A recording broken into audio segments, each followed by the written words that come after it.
memuji Tuhan. Shalom, sebelum kita memulai ibadah kita, mari kita bersatu dalam doa. Tuhanlah Bapa kami yang berada dalam kerajaan surga, kami datang ke hadirat-Mu Tuhan untuk memuji dan mendengarkan firman-Mu. Kiranya Kau berkati ibadah ini dari awal pertengahan hingga akhirnya. Dalam nama Tuhan Yesus kami berdoa, haleluya, amin. Walaupun dalam keadaan pandemi sekarang, saya yakin teman-teman tetap semangat untuk memuji Tuhan. Saya ajak teman-teman untuk mengangkat pujian, terpujilah nama Tuhan.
Bersaksi itu bukan hanya sekedar kamu berbicara tentang firman Tuhan, kamu menghafal banyak firman Tuhan lalu kamu mengatakan itu kepada orang-orang di sekitarmu. Tidak seperti itu. Tapi bagaimana firman Tuhan yang kamu dengar, firman Tuhan yang kamu baca, firman Tuhan yang kamu tahu, kamu hidupi di dalam hidupmu, kamu nyatakan dalam perbuatanmu, lalu kamu nyatakan lewat tindakanmu kepada orang lain. Itulah kesaksian yang benar-benar dapat mengubahkan hidupmu dan juga hidup orang lain. Nah, kenapa saya katakan demikian? Teman-teman, ada satu cerita tentang seorang nenek tua. Dia meninggal, ya, dia meninggal di masa tuanya. Lalu di rumah sosial itu tidak banyak orang yang datang untuk mengucapkan duka cita. Tidak banyak orang yang datang untuk melihat dia yang untuk yang terakhir kalinya. Tidak banyak orang yang berduka cita karena dia telah meninggal. Tidak. Sampai pada akhirnya dia harus dikebumikan, sampai pada akhirnya dia akan dimakamkan. Teman-teman, seorang pendeta di rumah sosial itu hanya melihat satu orang laki-laki yang dengan setia dari awal sampai pada akhirnya dia akan dimakamkan. Laki-laki itu dengan setia, padahal dia bukan anaknya, dia bukan keluarganya, dia bukan cucunya. Lalu sang pendeta ini bingung. Anaknya pun tidak datang, anaknya pun tidak ada di sekitar tempat sosial itu. Tapi kenapa laki-laki muda yang satu ini dengan setia datang untuk melihat ibu nenek tua ini yang sudah meninggal? Akhirnya si pendeta ini bertanya kepada pemuda itu, ya, pemuda yang sudah cukup matang, sudah cukup dewasa. Lalu si pendeta ini bertanya, dia bertanya, anak muda, saya melihat kamu dari awal sampai hari ini terus setia ada di ruangan ini. Padahal banyak orang yang seharusnya juga berduka cita karena nenek ini telah pergi untuk selama-lamanya. Tapi mereka hanya datang lalu pergi, datang lalu pergi. Tapi kamu dengan setia melihat nenek ini meskipun dari jauh. Si pendeta itu berkata demikian. Lalu si pemuda itu merenung, dia melihat jasad nenek itu yang sudah di dalam peti yang mau dimakamkan. Dia berkata kepada bapak pendeta, nenek ini adalah guru sekolah minggu saya. Dia adalah guru sekolah minggu saya semasa saya kecil. Nenek ini adalah nenek yang memperkenalkan saya kepada Yesus Kristus. Semua firman Tuhan yang diajarkan kepada saya itu bukan hanya sekedar perkataan, itu bukan hanya sekedar firman yang dia tahu, tetapi firman itu pun dia lakukan sehingga mengubahkan saya menjadi lebih baik lagi, menjadikan saya menjadi anak yang mengenal Tuhan Yesus, dan menjadikan saya menjadi seorang yang sukses pada hari ini. Itulah sebabnya hari ini saya ada di tempat ini. Saya menjadi salah satu keluarga dari nenek ini, memberangkatkan dia ke tempatnya yang terakhir. Itu yang dikatakan oleh pemuda ini. Lalu si pendeta itu menepuk pundaknya dan berkata, kamu hebat, kiranya Tuhan memberkati kamu. Nah, teman-teman, dari cerita nenek dan si pemuda ini, kita dapat belajar begini. Si nenek itu yang hanya guru sekolah minggu. Awalnya dia hanya tahu memperkatakan firman Tuhan itu. Tetapi di balik itu semua, ternyata ada benih-benih yang tumbuh ketika dia menabur firman itu. Ketika dia menabur benih firman Tuhan kepada anak-anak yang masih kecil, yang mungkin ketika itu dia pun tidak tahu apakah anak-anak itu mengerti atau tidak. Tetapi seiring berjalannya waktu, Roh Kudus bekerja, benih itu tumbuh dan menjadikan satu firman yang hidup, yaitu seorang pemuda yang takut akan Tuhan. Nah, teman-teman semuanya, ya, yang saya kasih dalam nama Tuhan kita Yesus Kristus, hari ini kita akan merenungkan satu bagian firman Tuhan tentang kesaksian seorang wanita yang begitu luar biasa. Ya, itu ada di Yohanes 4 ayat yang ke-39 sampai ayat yang 42 ya, 39 sampai ayat 42. Ini hanya bagian akhir dari cerita ini. Saya bacakan kepada kita semua, demikian firman Tuhan. Dan banyak orang Samaria dari kota itu telah menjadi percaya kepadanya karena perkataan perempuan itu yang bersaksi, ia mengatakan kepadaku segala sesuatu yang telah kuperbuat. Nah teman-teman, ini poin pertama ya. Cerita ini adalah tentang seorang perempuan Samaria yang hidup di dalam dosa ya. Latar belakang kehidupan orang Yahudi, orang Timur itu, orang Yahudi dan orang Samaria itu tidak bersahabat. Mereka tidak hidup rukun, mereka tidak hidup akur. Dan satu ketika Yesus sedang mengadakan perjalanan lewat Samaria, lalu dia singgah di satu sumur dan dia bertemu dengan perempuan ini karena dia haus, dia minta minum kepada perempuan itu. Dan terjadi percakapan, terjadi komunikasi di antara Yesus dan perempuan ini. Ya, kalau kita baca dari ayat yang sebelumnya. Nah, kemudian ketika mereka sedang bercakap-cakap, terbongkar semua yang dilakukan oleh perempuan ini. Ya, ketika Yesus katakan, "Aku mau minum." Lalu perempuan itu katakan, "Bagaimana kamu bisa minum? Sumur ini begitu dalamnya. Ya, kamu tidak punya wadah untuk mengambil air ini dari dalam. Ya, bagaimana kamu bisa minum?" Lalu mereka terus berbicara beberapa lamanya. Ketika itu murid Yesus sedang pergi ke kota untuk membeli makan mereka. Lalu mereka terus semakin intim berbicara. Akhirnya semua yang terjadi dalam kehidupan perempuan Samaria ini terbongkar, bahwa dia sudah 5 kali menikah dan suaminya yang terakhir yang hidup bersama dia pun, laki-laki yang hidup bersama dia pun itu bukan suaminya. Yesus tahu semua kehidupannya, Yesus tahu semua latar belakang kehidupannya, dan akhirnya perempuan itu pun mengakui dosanya sehingga dia menjadi berubah, bertobat. Ya, ketika itu juga. Jadi saudara-saudara, teman-teman, hal pertama yang perlu kita lakukan ketika kita mau bersaksi adalah kita harus punya sifat keterbukaan. Terbuka di hadapan Tuhan. Apa kesalahan kita, apa dosa kita. Jangan berpikir di hadapan orang tua, di hadapan teman, di hadapan saya, atau di hadapan siapapun itu orang di sekitarmu, kamu bisa menyembunyikan kesalahanmu. Tetapi di hadapan Tuhan semuanya harus terbuka, semuanya harus diselesaikan. Ketika semuanya itu sudah kita lakukan, maka kita akan siap untuk bersaksi. Ayat yang selanjutnya, ayat 40. Ketika orang-orang Samaria itu sampai kepada Yesus, mereka meminta kepadanya supaya ia tinggal pada mereka, dan ia pun tinggal di situ 2 hari lamanya. Nah teman-teman, ketika perempuan Samaria ini sudah berbicara dengan Yesus, dia sudah terbuka, dia sudah, istilah anak-anak remaja sekarang adalah dia sudah curhat dengan Yesus, apa yang dia perbuat dan apa yang selama ini dia simpan, apa yang selama ini menjadi pergumulannya. Lalu dia pergi ke orang-orang di sekitarnya, orang-orang Samaria, dia menceritakan tentang Yesus. Dia berkata bahwa Yesus itu adalah juru selamat, tentang diriku dia tahu. Lalu akhirnya dia membawa satu kampungnya untuk bertemu dengan Yesus. Pada akhirnya apa yang terjadi teman-teman? Ketika mereka mendengar perempuan itu, ketika perempuan itu sudah siap untuk bersaksi kepada semua orang, sekalipun ada kekurangan di dalam dirinya, sekalipun ada dosa yang selama ini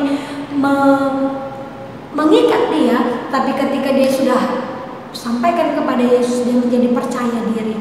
Lalu dia berkata kepada orang-orang di kampungnya, dia berkata kepada orang-orang di sekitarnya tentang Yesus, sehingga orang-orang itu penasaran, orang-orang itu mencari Yesus. Dan ketika mereka bertemu, ayat 40 tadi katakan bahwa ketika orang Samaria yang lain bertemu dengan Yesus, ketika itu juga mereka meminta Yesus untuk tinggal bersama dengan mereka 2 hari lamanya. Dan Yesus menerima tawaran itu. Ini tahap pertama ketika perempuan itu sudah menyampaikan tentang Yesus Kristus. Lalu tahap selanjutnya ayat 41 berkata, dan lebih banyak lagi orang yang menjadi percaya karena perkataan itu. Hanya karena satu perkataan, apa itu? Yaitu dikatakan, ia mengatakan kepadaku segala sesuatu yang telah kuperbuat. Itu yang dikatakan oleh orang Samaria itu. Lalu ketika itu sudah dia katakan, mereka menjadi penasaran, dan ketika bertemu mereka semakin banyak percaya, mereka semakin banyak mengikut Yesus. Dan selanjutnya teman-teman, ayat yang ke-42, dan mereka berkata kepada perempuan itu, kami percaya, tetapi bukan lagi karena apa yang kau katakan, sebab kami sendiri telah mendengar dia, dan kami tahu bahwa dialah benar-benar juru selamat dunia.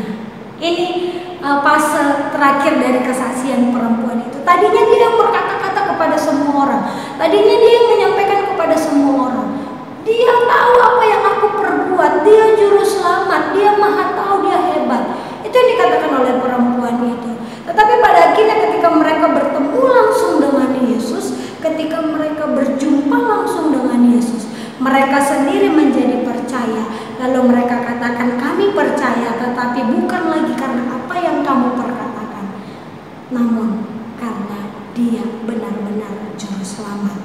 Itu yang orang-orang Samaria di kota itu katakan kepada perempuan itu.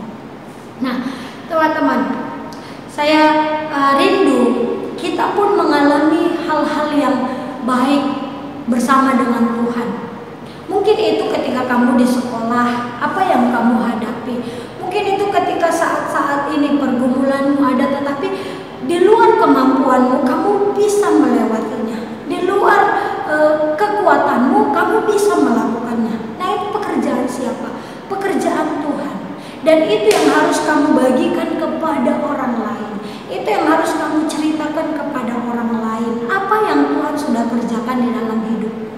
Ketika kamu sudah membagikan itu kepada orang lain, bukan tugasmu lagi untuk membuat mereka percaya, tetapi itu pekerjaan Roh Kudus. Namun teman-teman, ketika kita hanya berdiam diri, ketika kita tidak mampu untuk mengungkapkan kebaikan Tuhan, kemahakuasaan Tuhan, kehebatan Tuhan kepada orang lain, seperti yang sudah kita rasakan, sampai kapanpun mereka tidak akan pernah penasaran, mereka tidak akan pernah mendengar apa yang dikerjakan oleh Tuhan di dalam kehidupan kita. Kita perlu percaya diri. Percaya diri kita datangnya dari siapa? Dari Roh Kudus. Dan orang yang percaya diri adalah orang yang sudah menyelesaikan pergumulannya, permasalahannya bersama dengan Tuhan, dan dia sudah melepaskan pengampunan. Dia sudah terbuka di hadapan Tuhan tentang dosa yang dia lakukan. Terkadang kita menutup mulut kita, menutup diri kita untuk bersaksi karena kita merasa kita berdosa, karena kita merasa tidak punya kekuatan untuk bersaksi. Karena itu, teman-teman, mulailah kesaksianmu dengan ungkapkan apa yang kamu alami di dalam hidupmu. Ungkapkan kepada Tuhan dengan terbuka mungkin. Tuhan tidak akan permalukan kita, tapi Tuhan akan ampuni kita.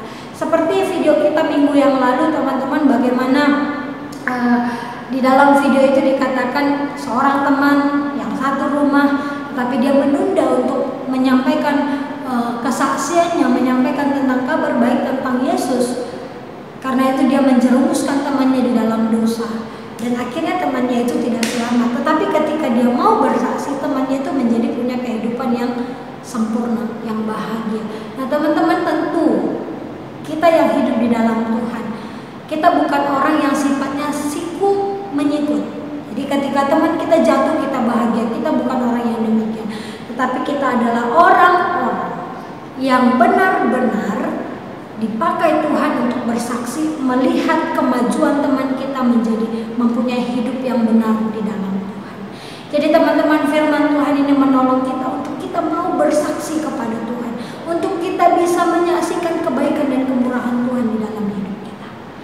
Jadi biarlah firman Tuhan ini menolong dan memberkati kita semua. Mari kita berdoa.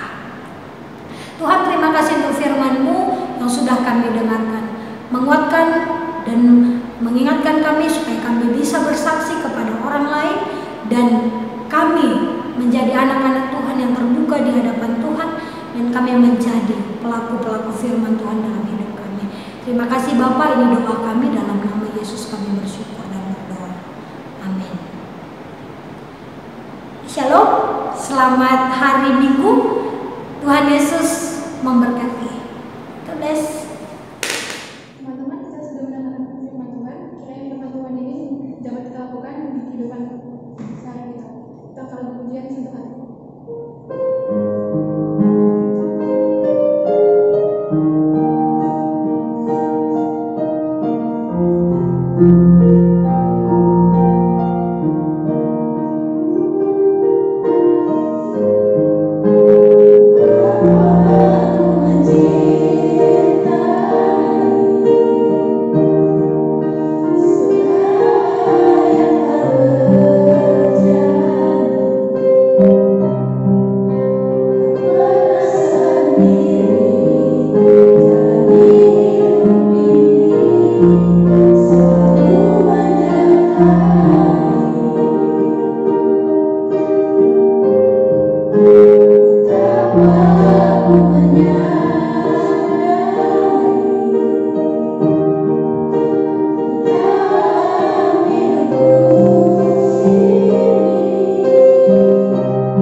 Berikanlah kami pada hari ini makan kami yang secukupnya, dan ampunilah kami akan kesalahan kami, seperti kami juga mengampuni orang yang salah kepada kami. Dan janganlah membawa kami ke dalam cobaan, tetapi lepaskanlah kami daripada yang jahat, karena Engkau yang punya kerajaan dan kuasa dan kemuliaan sampai selama-lamanya.